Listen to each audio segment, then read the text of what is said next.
Michael Afton é uma vítima. A verdade é que tudo que eu vou falar agora, eu achei que eu não precisava falar porque era óbvio. Mas depois de percorrer os 4 cantos da internet mais um pouco para tentar achar conteúdo de FNAF, gente falando de FNAF, gente jogando FNAF, eu vi que não é nada óbvio. Eu cheguei agora no fandom de FNAF, tá? Eu não posso falar que eu tô aqui desde o começo, ou que eu sei muita coisa. Não, eu cheguei agora e resolvi dar os meus 5 centavos de contribuição sobre opiniões e coisas envolvendo FNAF. Afinal de contas, eu sou apenas uma roteirista que gosta de ficar vendo essas coisas e roteirizando em cima. Mas vamos lá, Michael Afton, filho de William Afton, também conhecido como Springtrap, também conhecido como Homem por Trás do Ruim, também conhecido como Purple Guy, ou também o vilão de Five Nights at Freddy's. A verdade é que o Michael é um dos protagonistas dessa história e mesmo assim a gente sabe muito pouco sobre ele. O que a gente sabe sobre ele é só a tragédia, o que os outros disseram.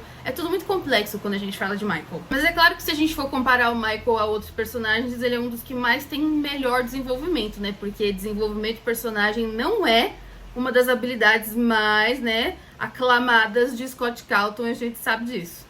Isso não faz o menor sentido. Mas a história do Michael já começa problemática porque ele foi uma gravidez não só indesejada, não planejada, mas como rejeitada pelo pai dele. A gente vê no Immortal and the Restless que o William Afton achava que o Michael não era filho dele, rejeitava ele, apesar deles serem, tipo, cara cuspido escarrado um do outro. E o desprezo do William pelo Michael é que vai ser o fator determinante para a história dele. A gente tem esse cenário, o Michael nasceu, ele era rejeitado pelo pai. E aí o pai ficou rejeitando ele por vários tempos. E aí a gente tem uma ausência da mãe, porque como a gente sabe, a mãe, no FNAF simplesmente não existe. Tô falando nesse momento, posso estar enganado. A verdade é que a mãe do Michael, a esposa do William Afton, não aparece quase nada. E quando aparece é muito mais para falar sobre a relação dela com o William e não dela com os filhos. Então, tipo, a ausência materna é um fator na vida dele. E aí, tendo esse pai que rejeita, essa mãe ausente, chega o irmão mais novo. O irmão mais novo que parece ter tudo que ele queria, que é a atenção do pai. Porque de um jeito torto e completamente doentio, o William Afton prestava muito mais atenção na criança chorona e nas coisas que envolviam a criança chorona do que no Michael. E assim, dado esse cenário, a gente entra nas suposições que podem ser headcanon ou que,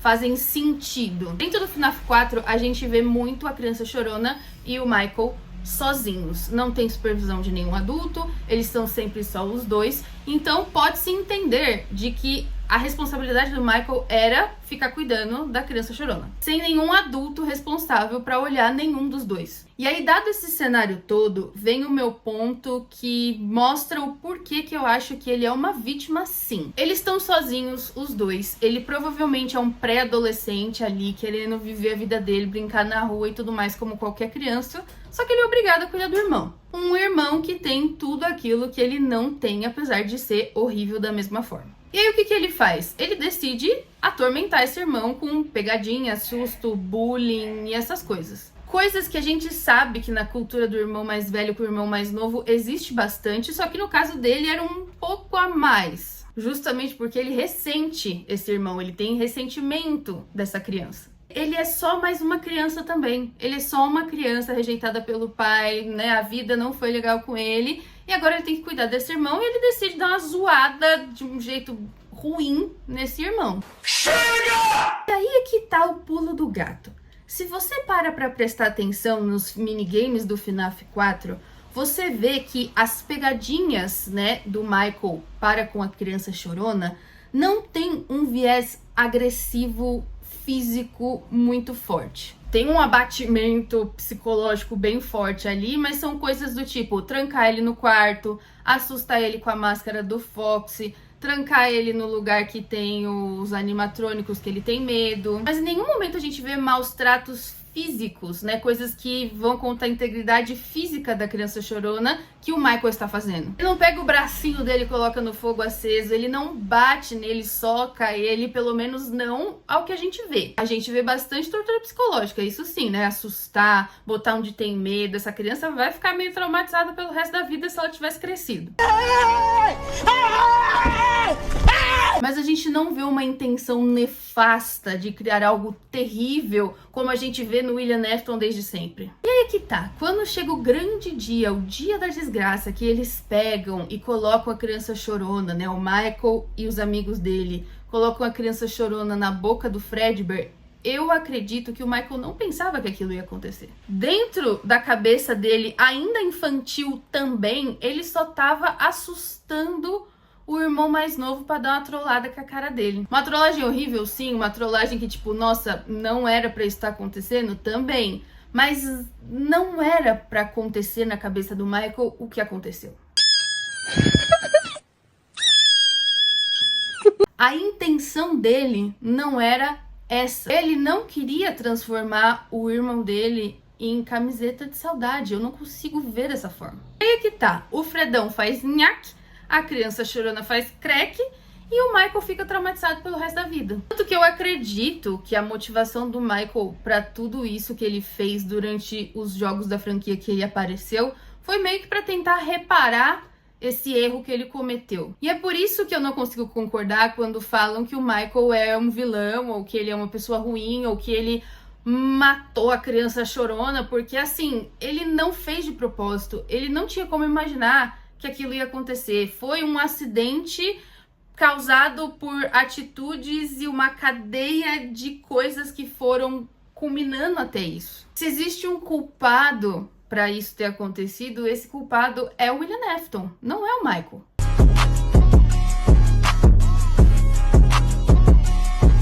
William Afton negligenciou os dois filhos de formas distintas, mas negligenciou das piores formas possíveis. Mas o Michael pegou esse trauma porque, mano, isso é um trauma. Imagina que coisa horrorosa presenciar isso e ainda se achar o responsável por isso. Ele pegou tudo isso e falou, eu não vou cometer o mesmo erro. E aí ele foi atrás da Elizabeth até a última instância. Ele foi atrás dessa irmã insuportável até o último minuto da vida dele. E assim, ele pagou um preço muito, muito caro. O maluco ficou roxo. E falando em ficar roxo, eu gosto muito dessa alusão de que o Michael e o William Afton se parecem fisicamente, mas eles acabam sendo opostos muito grandes enquanto atitude e como pessoa. O William Afton é mau, ele é ruim, ele faz maldade, ele tem prazer em fazer o mal. O Michael já não. Quando ele faz o que faz com a criança chorona, todas as atitudes dele após o fato parecem ser de alguém que se arrependeu muito. Ele não virou um maníaco que coloca a cabeça de criança na boca de animatrônico pro animatrônico fazer nhaque.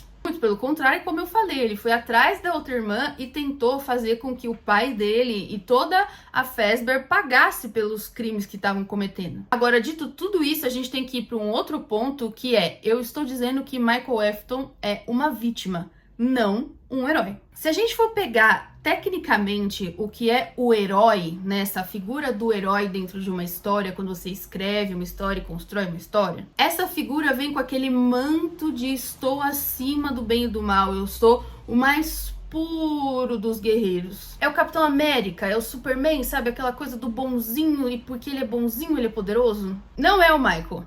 Esse cara não é o Michael. O Michael é uma pessoa traumatizada, o Michael é uma pessoa que tem horrores em sua história e ele já fez coisa errada, já fez coisa ruim, ele foi um pré-adolescente, adolescente, criança perturbado. Eu não tava saudável mentalmente.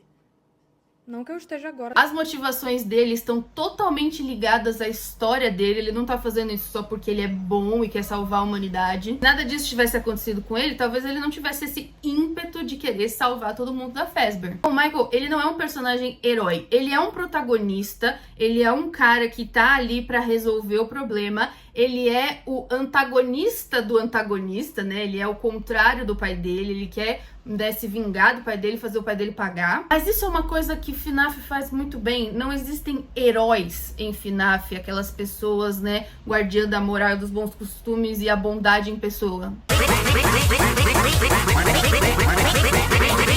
O que a gente tem em FNAF é um personagem mau, que tem coisas ruins, que o caracterizam como um vilão, mas esse cara, às vezes, é o próprio protagonista da história em alguns momentos. E o Michael é um dos personagens que se opõe a ele, querendo fazer o certo, mas não necessariamente sendo um ato heróico. Na verdade, o único ato heróico do Michael, de fato, nessa história toda, foi quando ele se sacrificou pra queimar, né, a pizzaria com todos os animatrônicos dentro. E assim, eu amo o FNAF 6, acho o FNAF 6 uma história maravilhosa, mas eu acho burro um pouco ele ter feito isso. Porque cabia dentro da história do Michael ele sair dali, ele tentar sair dali pra ter certeza de que as coisas correram como planejado. Já que ele não é o herói, ele não precisa ter o ato heróico de se sacrificar pelo bem maior. Ele podia só ter saído, ter tido certeza de que deu tudo certo, de que todo mundo foi pro caralho e viver a vida dele, finalmente ter a oportunidade de viver a vida dele, porque eu acho que ele merecia. Justamente porque ele é uma vítima. A vítima tem o direito de superar o trauma e viver a vida dela, tentar achar um outro caminho para que as coisas aconteçam para ela. Regras são regras, né? Ainda tem a possibilidade do Michael ter tido influência de experimentos com gás ou qualquer outra coisa que o William Afton colocou os filhos dele pra passar por, que a gente sabe, né? Porque tem aí os livros falando coisas do tipo. Então vai saber se o comportamento do Michael também não estava influenciado por esses experimentos que o pai dele estava fazendo com ele e com o irmão dele. E por isso que ele ficou doidão da cabeça e fez tudo que fez.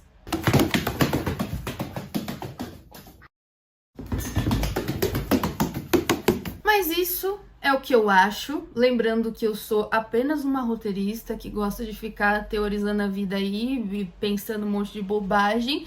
E eu cheguei agora no fandom de FNAF, tá? Eu tô aqui me arriscando, colocando a cara a tapa pra falar as coisas que eu sei, pra aprender com quem sabe também, né? Ó, eu entendi isso aqui, vocês entenderam aquilo ali, vocês estão aqui há mais tempo, vocês podem me contar. E estamos aí abertos para o diálogo. Inclusive, comenta aí embaixo o que você achou desse vídeo, se você concorda comigo, se você discorda, né? Se você tem um outro ponto de vista, porque eu vou adorar saber. Não se esquece de se inscrever no canal, de curtir esse vídeo e mandar ele para as pessoas que gostam de FNAF. Segue nas outras redes sociais e continue me acompanhando aqui, porque agora eu tô animada para fazer vídeo para esse canal.